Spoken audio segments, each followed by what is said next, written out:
And it's done. This is the OBD2. I added some tape to that. I like to put shrink wrap on the ends here to hold the tape in place. The main harness is in this nice T-shape. This will go off to the amplifier. These are our 3 wires for expansion. The ground for the other harness can plug into this.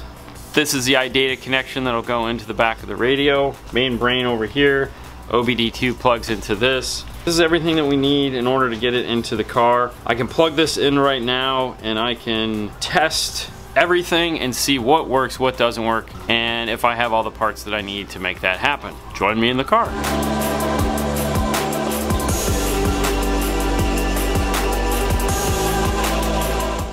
Could you do me a favor? Could you start up the car? Of course. And put it in reverse for me? Yeah. I mean, I'm not doing anything. I know you're not. Ready? Yeah. Hang on, I'll wait for it to boot back up. Ready? Yep. Alright, and there is our camera. We have that nice view of the ceiling. You see it? So the backup camera works. Now the one thing that I did notice is we'll get out of here and we'll pull up the cam. So the cam isn't going to come up when I press and hold the cam button. It is only going to come up when I put it in reverse because it is the factory cam. Sometimes when retaining the factory camera, that is going to happen that way because it is powered up the way the factory uses it. In this particular vehicle, it is only powered when the car is in reverse. Therefore, you can't force it on this. Some cars you can, some cars you can't. Now we have the screen in the back. Let's press play. Yeah. You relaxed? Oh, dude, I'm just watching a movie right now. Look at that. Here's what we've figured out.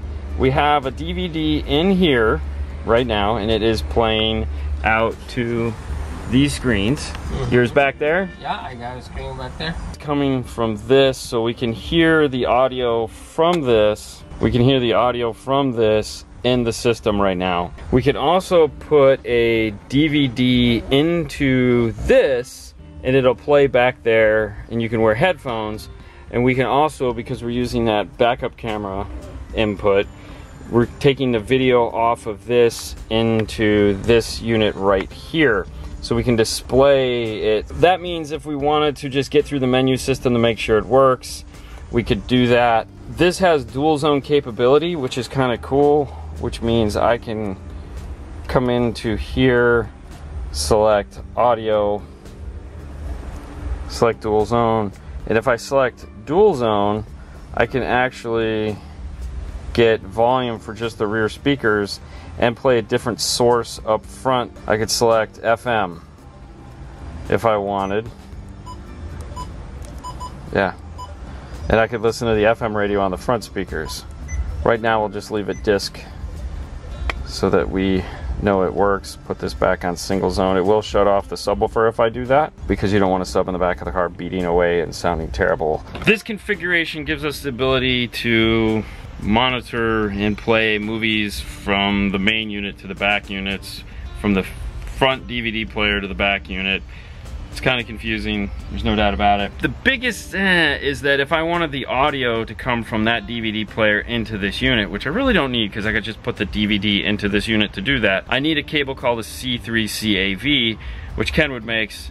Nobody has right now. And the problem is which we made a video like 2 years ago showing the difference between an aux to 4-pin. There's 3 different types.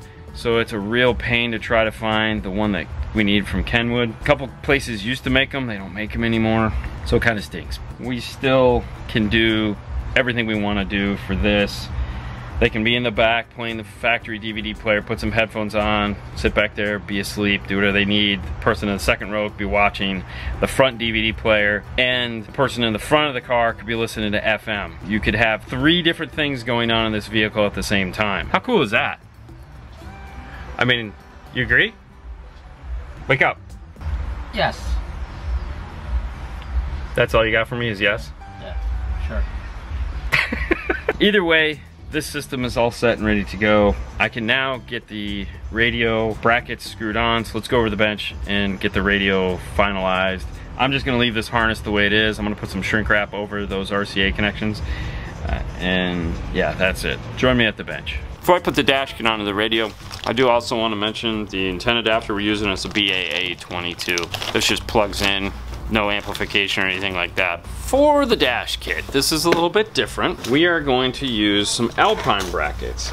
Alpine makes these. They're the WRA-I407 BKTS brackets. You can get them from a place called Pack Parts out of California. Why I like these brackets and why we're gonna use them is that this Kenwood has a really narrow face, meaning it doesn't stick out very far, and these brackets are perfectly flat. That will allow us to add these to the side like so, mount it into the dash, keeping it as clean looking as we can. They're marked right and left. Set that into place. Get the bag of screws that the radio came with, which was those M5 machine screws. Screw this guy in and see how it looks. We may need to drill these holes a little bigger just to slide the radio back some to avoid seeing that gray edge right there. No problem. Yeah, we just need just a little hair, and that'll pull that back and hide that gray. To do that, we can just use our uni bit. I'm gonna pick a corner here and here to do it.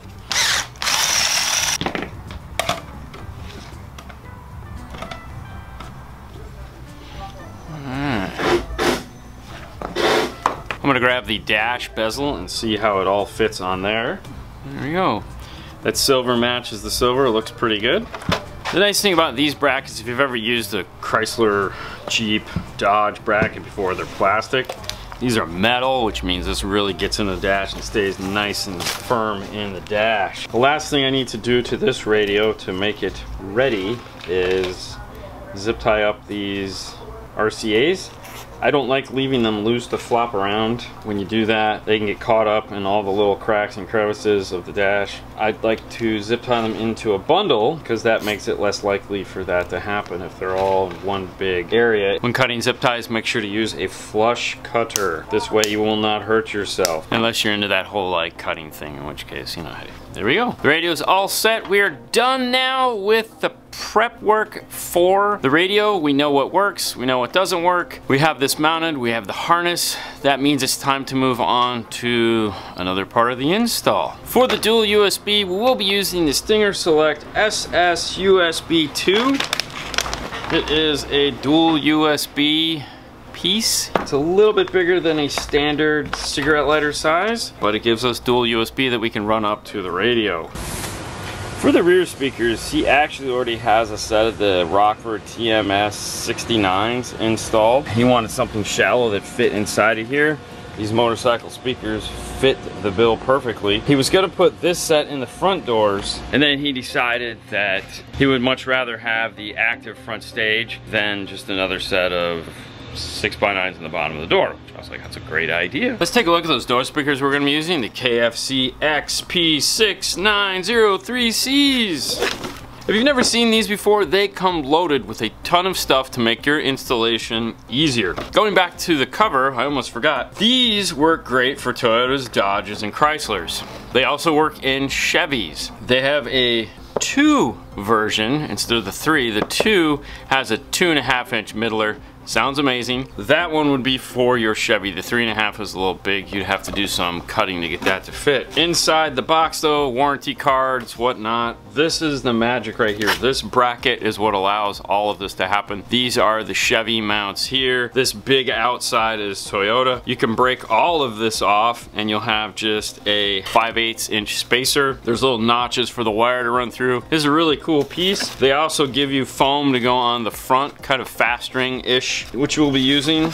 Removing the top, and there's doubles of everything. Grabbing the 6x9. These 6x9s are specifically made to fit into these vehicles. It does come with another spacer here, but what makes this speaker so nice is that it is shallow, but has a ton of sound. This will fit right into the front of a Dodge, not have to worry about hitting the window or the roll-up mechanism, which is great. On the back side, it has the crossover and it says bypass or low pass. So if your amplifier doesn't have a bandpass, or if you're using the factory premium audio such as a Beats by Dre or an Alpine, you pick one of those. If you're using a factory amplified, you select bypass. If you're using an aftermarket amplifier that doesn't have a bandpass channel, you just select low pass. That'll put a top on this, and then you can use your amplifier for the high pass crossover. The 3.5, this is a special little 3.5. What makes it so unique is that this right here, tweeter does not stick up out of it, because a lot of the times when these dash covers go back on, you can't have a tweeter that's excited and sticks out far. It will hit the dash and or it will hit the speaker itself. This has a cap right here for the tweeter. This is bi-ampable, meaning if you wanted to run this as a dedicated 3-way set, you can, or you can leave it the way it is and it will just be a coaxial, but the wire is run here along the back, which makes it cool to do that. The crossovers for the 3.5s are located right here, and then there's a ton more foam. Foam for the back of the speakers, foam for the 3.5, foam for the crossovers, screws, wiring, it's all in here. It's a really nice kit. I'm gonna get this over to Fernando so that he can get the crossovers wired up and get that wire run in the dash for us.